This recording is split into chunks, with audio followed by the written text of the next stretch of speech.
ये ऐसा असाध्य रोग है जिसे एक बार लग जाए ना वो फिर मिटता नहीं, इसकी कोई दवाई नहीं। इसलिए ऋषि पत्नियां कहती कि तुझे भी वो ऐसा रोग लगा है कैकेयी जो अब कभी नहीं मिटने वाला, जो तेरे जीवन को ही समाप्त कर देगा, तेरी कहानी ही खत्म कर देगा। इसलिए जगत में कैकेयी को सिर्फ बुरी दृष्टि से देखा जाता है महाराज, पर कैकेयी के हृदय की पीड़ा कौन जाने कि क्या पत्थर रखा होगा हृदय पर तब राम को वन भेजा होगा। कौन जाने कैकेयी की उस पीड़ा को। कहते ना, राम कथा न होती यदि सती जैसी नारी और कैकेयी जैसी नारी ने जगत में जन्म न लिया होता तो राम का चरित्र न होता। तो कैकेयी माँ की पीड़ा को कोई नहीं समझ सकता, कोई नहीं जान सकता। आज राम चले हैं सचिव पुत्र के साथ, सबको समझा सकता हूँ, लेकिन कौशल्या माँ को कैसे समझाऊंगा जिसने बरसों से ये सपने देखे थे। जब से राम ने जन्म लिया तब से यही सपना देखा कि जब मेरा राम बड़ा होगा राजा बनेगा तो महाराज राम के लिए अपने हाथों से पोशाक चुन करके लाऊंगी, उसे अपने हाथों से सजाऊंगी। आज वही कौशल्या मैया रात्रि भर जाग करके सुंदर पोशाकों को बार बार निहार रही हैं, भगवान की पूजा कर रही हैं, सुंदर श्रीरंग सजा रही हैं कि जब मेरा राम निकलेगा उसकी सवारी निकलेगी और जब वो जाएगा तो उसके चरणों पर यही श्रीरंग लगाऊंगी, उसके माथे पर तिलक करूंगी और मेरे राम और वैदेही जब सिंहासन में बैठेंगी तो बार बार उनकी बलैया लूंगी। लेकिन हुई है वही जो राम रची राखा महाराज। राम ने तो कुछ और लिख रखा था। राम जैसे ही प्रवेश करते हैं और कौशल्या माँ को देखा तो माँ को देख करके प्रणाम किया। माँ कहती है कि राम तू ऐसे ही घूम रहा है, तू तैयार नहीं हुआ, तेरे पिता को तो कोई कुछ नहीं बोलेगा लेकिन राम मुझे तो बोलेंगे ना कि कैसी माँ है, अपने बालक को तैयार भी नहीं किया। चल बेटा तुझे सजाती हूँ, तैयार करती हूँ, तुझे सुंदर श्रृंगार करके आज सजाऊंगी। राम मान ले आज जीवन की सारी इच्छा पूरी हो गई। जब तू और वैदेही सिंहासन में बैठेंगे और तुझे जी भर के निहार लूं तो मानो उस समय राम हमेशा के लिए नेत्र बंद हो जाए तो भी कोई फर्क नहीं पड़ेगा। अब राम उस समय इस असमंजस की स्थिति में है कि कैसे कहूं, इनसे कैसे बताऊं कि माँ मुझे राज्य नहीं, मुझे तो वन मिला है। राम ने कहा माँ सुन, पिता ने मुझसे जो कहा था ना, तुझे जो वचन दिया था कि राम राजा बनेंगे, राम राजा बन रहे हैं माँ, लेकिन थोड़ा सा अदला बदली कर दिए, थोड़ा सा फेर बदल हुआ है। भारत बनेगा अवध का राजा और मुझे वन का राज्य मिला है माँ, बस इतना ही अंतर हुआ। राम वन को भी राज्य समझ रहे हैं, वन को भी शासन समझते हैं। इसलिए जीव और ईश्वर में बड़ा भेद होता है। जीवन संसार में जीव जो है संसार की सुख सुविधाओं में रह करके भी दुखी है और भगवान बन के कष्ट में रह करके भी सुखी है। इसलिए जीव और ब्रह्म में यही अंतर है महाराज। तो भगवान पत्थर में सो करके भी, दर्द में सो करके भी मुस्कुराते हैं और जीव मखमल की सैया में सो करके भी दुखी है महाराज। इसलिए जीव और ईश्वर में बड़ा अंतर। भगवान कहते हैं माँ राज्य मुझे मिला है लेकिन वन का राज्य मिला है। मेरे पिता ने ये बात कही है, पिता ने वचन दिया है। माँ ने कहा कि राम तेरे पिता ऐसा कभी कह ही नहीं सकते, और यदि उन्होंने कहा है तो पुत्र मैं भी तो तेरी माँ हूँ ना, मेरा भी अधिकार है। मैं उनसे कहूँगी कि सिर्फ आपका तो अधिकार नहीं है राम पर, इसलिए मैं उनसे बात करूँगी राम और उनको समझाऊँगी। लेकिन राम कैसे बताएं कि ये पिता के नहीं माँ के वचन हैं। इसलिए राम ने सचिव पुत्र को इशारा किया, तब सचिव पुत्र ने सारी बात बताई कि किस प्रकार कैकेयी माँ ने 2 वचन मांगे हैं और राम को वन आश का राज्य मिला है। माता कहती हैं कि जो भी तू कहे बन जाना तो कानन सत अवध समाना।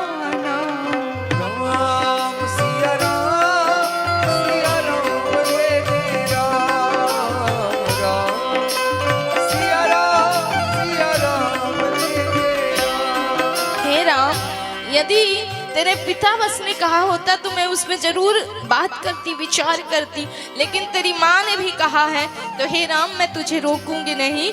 तू अपने माता पिता के वचनों को पाल। और बेटा मैं तो तुझे बस इतना ही कहना चाहूंगी कि तुझे मेरे आशीर्वाद से वन में 100 अवध जितना सुख मिले बेटा, बस इतना ही कहूंगी। आज मेरी स्थिति कैसी है राम? राखी न सकई न कही सक जाहूं, दुहु भांति दारुण दाहूं।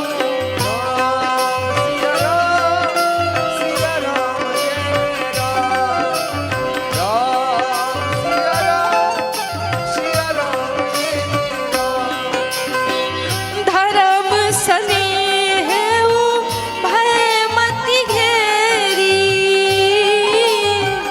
भय गति सा छुछुंदर केरी। राम सिया राम सिया राम जय जय राम, राम सिया राम सिया राम जय जय राम, राम राम सिया राम जय जय राम राम राम सिया राम सिया राम जय जय राम। हे राम, यदि तेरे माता पिता दोनों ने कहा है तू वन का मार्ग पकड़ ले बेटा। भाग्य तो मेरा फूटा था, दुर्भाग्यवान तो मैं थी राम, जिसने जीवन में इतने वर्षों में पुत्र पाया लेकिन उसका सुख नहीं पाया, इसलिए दुर्भाग्यवान तो मैं हूँ राम। हे राम, मेरी स्थिति कैसी है कि अब मेरे साथ तो मानो सांप और छुछुंदर की भांति खेल हो रहा है। मानो मैं तुझे कह भी नहीं सकती कि तू चला जा और तुझे रख भी नहीं सकती हूँ। तो यहाँ धर्म और स्नेह दोनों बीच में आ रहे हैं राम। धर्म कह रहा है कि माता पिता के वचनों का पालन ही हमारी संस्कृति है, इसलिए तू जा, लेकिन स्नेह कह रहा है राम कि तुझे कैसे जाने दूं वन में, इसलिए मेरी स्थिति बड़ी विचलित हो रही। राम, कहना तो नहीं चाहिए लेकिन मैं तुझसे कहती हूँ बेटा कि तू मुझे भी अपने साथ ले जा। मैं पर्वतों के उस जल को पहले पचाऊंगी फिर तुझे पिलाऊंगी राम, तेरे लिए फल फूल चुन करके लाऊंगी, तुझे खिलाऊंगी। हे राम, जब तू थक जाएगा तो रात में तेरे चरण दबाऊंगी बेटा, तुझे कभी परेशान नहीं करूंगी। तू सुंदर मेरी गोद में सोना, आराम करना और हम दोनों साथ में रहेंगे। लेकिन राम, कैसे कह दूं कि तू चला जा? मैं तुझे कभी परेशान नहीं करूंगी राम, बस मुझे अपने साथ ले जा। राम कहते हैं कि माँ, दुर्भाग्य मेरा है ये कि मुझे माता पिता की सेवा का अवसर मिला, लेकिन आज ईश्वर ने मुझसे वो छीन लिया, इसलिए माँ करूँ तो करूँ क्या? अब यहाँ पर जानकी मैया का आगमन होता है और जानकी मैया ने आज पहली बार मर्यादा तोड़ी और जैसे ही सुना है कि राम वन जा रहे हैं तो जानकी मैया आती हैं। उन्हें देख करके कौशल्या मैया कहती कि राम, तू सोचेगा कि जानकी को साथ में ले जाएगा? तो हमने जानकी को कभी माना जाता है कि महाराज गोद से हिंडोले पर, अर्थात पलंग से पटरे पर, पटरे से गोद पर और गोद से हिंडोले पर रखा है। कभी इसके जमीन भी पैर भी जमीन में नहीं रखने दिए, और ऐसी जानकी को हम तेरे साथ कैसे जाने देंगे? इसलिए तू कहेगा कि जानकी भी मेरे साथ जाएगी तो उचित नहीं, लेकिन राम, जानकी तेरे साथ नहीं जाएगी। और बेटा, सबको तो मैं समझा लूँगी, लेकिन उस दिन मैं अपने प्राण कैसे संचरित करूँगी, कैसे रोकूँगी? जिस दिन जानकी तेरी याद में बैठी होगी और एक दीवार से सिर लगा करके जब बैठी होगी और जब मुझसे पूछेगी कि माँ 14 बरस में अभी कितने दिन बाकी हैं, तो उस दिन मैं उसे क्या उत्तर दूंगी? इसलिए राम, मैं इसे भेज भी नहीं सकती, रख भी नहीं सकती। अब करूं क्या राम? मेरे साथ धर्म और स्नेह दोनों मेरे मार्ग में बाधक बन रहे हैं। राम ने हर प्रकार से जानकी को भय दिखाया। क्यों? क्योंकि राम को लगा कि महाराज अगर जानकी चली गई तो शायद मेरे माता पिता के प्राण ना बचे, इसलिए जानकी ही हैं जो अवध का आधार बन सकती, इनको संभाल सकती हैं। तो जानकी जी को कई प्रकार से राम ने समझाया कि सीता, आप घर पर रहेंगी तो माता पिता को थोड़ी धीरज मिलेगी, थोड़ी सांत्वना मिलेगी, उनको चिंता नहीं होगी, मुझे भी वन में चिंता नहीं होगी क्योंकि आपके हाथ में माता पिता की डोर होगी। राम ने हर प्रकार से समझाया, भय भी बताया, प्रीत भी बताई, दुख भी बताया कि देवी मैं जाऊं तो 14 वर्ष यूं पूरे हो जाएंगे, लेकिन तुम्हारी उम्र नहीं है वन में जाने की। मैं जाऊं तो वन में पर्वतों का जल भी पचा जाऊं, तुम नहीं पचा सकती हो। कभी कभी तो बरसों तक, कई महीनों तक, कई दिनों तक फल फूल भी नहीं मिलते देवी, मैं तो रह जाऊंगा लेकिन तुम नहीं रह पाओगी। वन में पशु भी होते हैं, राक्षस भी नारियों का हरण करते हैं, इसलिए देवी तुम मत जाओ। लेकिन वैदेही आज कहती हैं कि माँ अनुचित लगे तो क्षमा करना। आज जानकी जब रो रही हैं तो माँ ने कहा कि चुप कर पुत्री, धीरज रख, क्योंकि तेरे भाग्य में शायद यही लिखा था वैदेही। क्या जानता था कोई कि कहा जाता है ना, कितना भी आप कुंडली मिला लीजिए, कितना भी कुछ कर लीजिए, लेकिन जो लिखा है वो तो नहीं मिट सकता। क्या जनक जी ने नहीं मिलाई होगी महाराज? एक सम्राट, एक छत्रपति, जो पूरे ब्रह्मांड के एक छत्र राजा थे, दशरथ महाराज, उनके घर में अपनी कन्या को ब्याहा था। क्या जनक जी ने नहीं सोचा होगा, विचारा होगा? लेकिन जो लेखनी है, जो कहानी है, वो नहीं मिट सकती है। आज वैदेही के भाग्य में वही था। माँ मैं इसलिए नहीं रोती कि राम मुझे छोड़ करके जाएंगे या राम मुझे लेकर के जाएंगे, तो उस दुख में नहीं रोती। मैं तो इसलिए रोती कि आज पहली बार मर्यादा टूट रही है और आपके सामने पहली बार मैं आर्यपुत्र से बात करने जा रही हूँ, इसलिए माँ मुझे क्षमा करना। जानकी कहती हैं कि नाथ आप कहते हैं कि आपकी उम्र क्या है? मैं कहती हूँ आपकी उम्र है वन में जाने के लिए। मुझे पता है कि निर्णय तो आपको ही करना है, लेकिन मेरे पास सिर्फ 2 ही रास्ते हैं, या तो ये देह आपके साथ जाएगी या प्राण यहीं रह जाएगा और देह यहाँ से सिधार जाएगी। तो मेरे पास सिर्फ 2 ही रास्ते हैं, आप करना तो आपको ही है फैसला। आप कहते हैं कि महाराज तुम्हारी उम्र नहीं है, क्या आपकी उम्र है? आप उस जल को नहीं पचा पाएंगी, क्या आप पचा पाएंगे? और आप कहते हैं कि वन में राक्षस घूमते, नारियों का हरण करते हैं, तो मैं कहती हूँ कि आप जैसे सूर्यवंशी के होते किसी की हिम्मत नहीं, औकात नहीं कि मुझे हाथ लगा दे महाराज।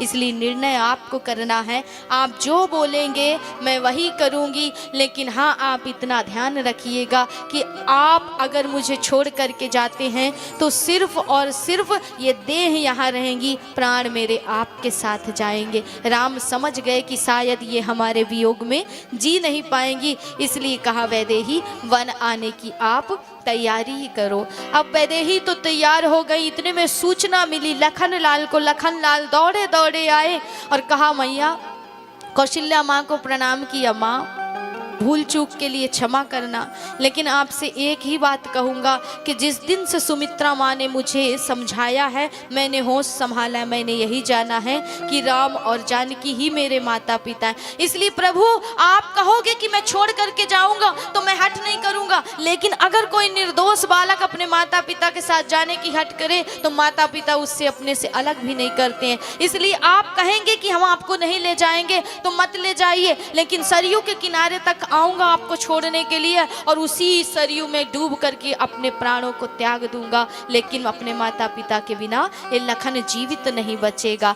हर प्रकार से राम ने समझाया, धर्म का बोध कराया कि तुम्हारे हाथ में अब डोर है अवध की, माता पिता की जिंदगी अब तुम्हारे हाथ में। क्यों? क्योंकि भरत और शत्रुघ्न यहाँ है नहीं, अवध का सूर्य अस्त हो रहा है, इसलिए अब सब तुम्हारे हाथ में है। लेकिन लखन लाल कहते हैं कि धर्म नीति का बोध उसे दीजिएगा जिसे इस लोक में मोक्ष, इस लोक में गति, उस लोक में परम गति चाहिए। ना मुझे गति चाहिए, ना मुझे सदगति चाहिए, मुझे तो सिर्फ मेरे राम और जानकी के चरण चाहिए और कुछ नहीं चाहिए। तो राम जी समझ गए कि शायद लखन जिंदा नहीं बचेगा, इसलिए कहा जा, लेकिन कौशल्या मैया की आज्ञा के बिना, सुमित्रा मैया की आज्ञा के बिना तुझे नहीं जाना है। आज लखन लाल सुमित्रा मैया के पास गए। सुमित्रा मैया सुंदर बार बार उत्सव मना रही, क्योंकि सुमित्रा मैया को ये बात पता नहीं है कि अवध में तो दूसरी ही घटना घटी है महाराज। जब सुमित्रा मैया के सामने लखन लाल गए